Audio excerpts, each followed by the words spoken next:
तो दोस्तों, आज मैं आपको ले चलता हूँ भारतीय साहित्य की एक बेहतरीन कृति की ओर, जो कि है अनीता देसाई द्वारा लिखा गया एक उपन्यास जिसका नाम है इन custody.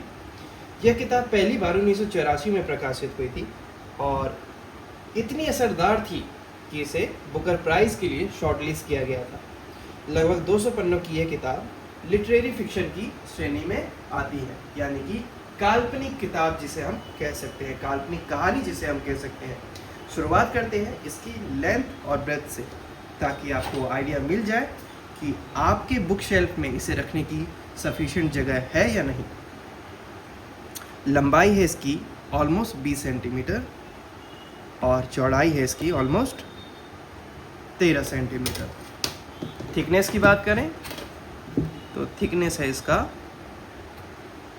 2 centimetre, proper 2 centimetre. Overall book कुछ ऐसा दिखता है, लेकिन उससे पहले फ्रंट कवर कुछ ऐसा है हमारे पास, जो कि बहुत ही कैची है, बहुत ही इंटरेस्टिंग है। ठीक है, मिस्टीरियस थीम इसमें लग रहा है, बट स्टोरी कुछ डिफरेंट है। पीछे ऐसा है बैक कवर। पब्लिशर जो है हमारा पेंगुइन है। उसके बाद अनीता देसाई द्वारा जो और भी किताबें लिखी गई हैं उसका एडवर्टाइजमेंट, अनीता देसाई की इमेज, उनके बारे में, ऑथर के बारे में कि उन्होंने और भी क्या क्या पुस्तकें, कहानियाँ लिखी हैं वो। उसके बाद इसमें जो इंडेक्स वाला पेज है वो मिसिंग है, इंडेक्स वाला पेज मिसिंग है। ये टाइटल हो गया, इंट्रोडक्शन एंड देन सीधा चैप्टर नंबर 1। ठीक है, अब मोटा मोटा आप देख लीजिए, ये कुछ ऐसा नज़र आएगा।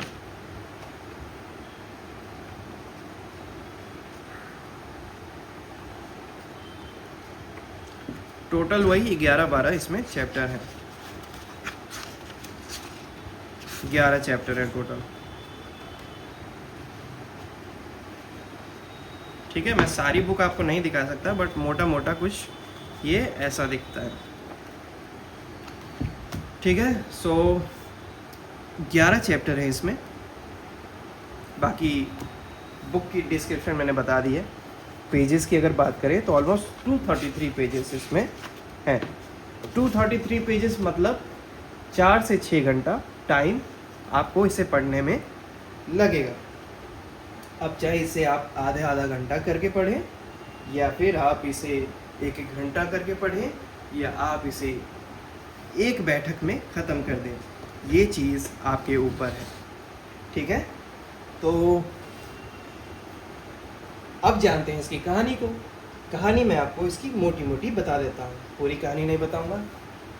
मेजर जो 2-3 लाइन है वो बता देता हूँ, ताकि आपका इंटरेस्ट जो है इस किताब को लेकर बना रहे।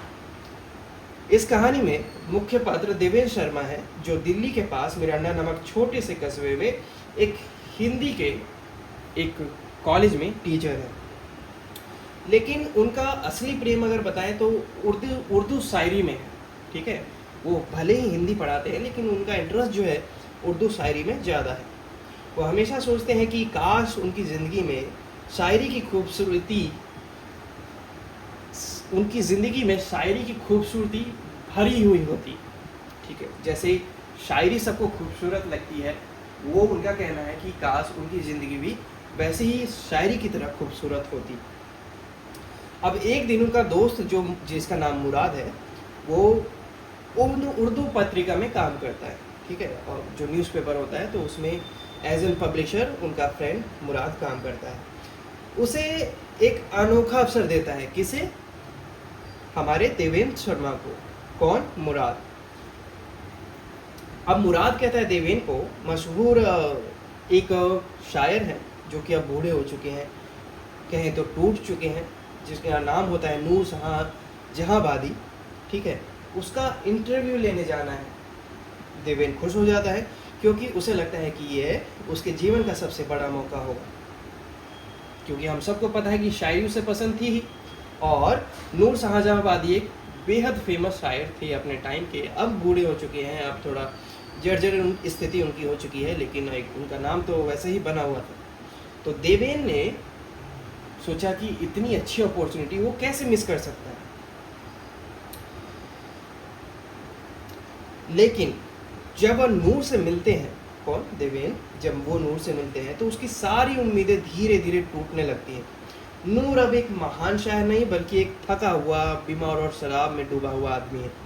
उसके घर में हमेशा झगड़े होते रहते हैं, उसकी बीवियां आपस में लड़ते रहती हैं, शिष्य उसका फ़ायदा उठाते हैं और उसका मकान गंदगी और अराजकता से भरा हुआ है। देवेन बार बार उनसे कुछ अच्छे इंटरव्यू या रिकॉर्डिंग लेने की कोशिश करते हैं, लेकिन हर बार हालात बिगड़ जाते हैं। कभी कोई पैसे मांगने आ जाता है, तो कभी शोर शराबा, तो कभी नूर खुद ही बिगड़ जाते हैं। अंत में देवेन समझ जाता है कि उसकी यह कोशिश उसकी ज़िंदगी को संवारने की बजाय और मुश्किल में डाल देगी और कठिन बना देगी। तो कहानी का सार यही है कि कैसे सपनों और हकीकत के बीच की दूरी इंसान को तोड़ देती है। देवेन सोचता है कि उसे अमर शायरी और नूर की दुनिया मिलेगी, लेकिन उसे मिलती है तो बस अफसोस और बस मोहभंग। साथ ही उपन्यास दिखाता है कि कैसे उर्दू भाषा और उसकी संस्कृति धीरे धीरे कम होते जा रही है, कैसे घट रही है, जबकि हिंदी और अंग्रेज़ी समाज में हावी होते जा रही है। मैं बात कर रहा हूँ 1984 की।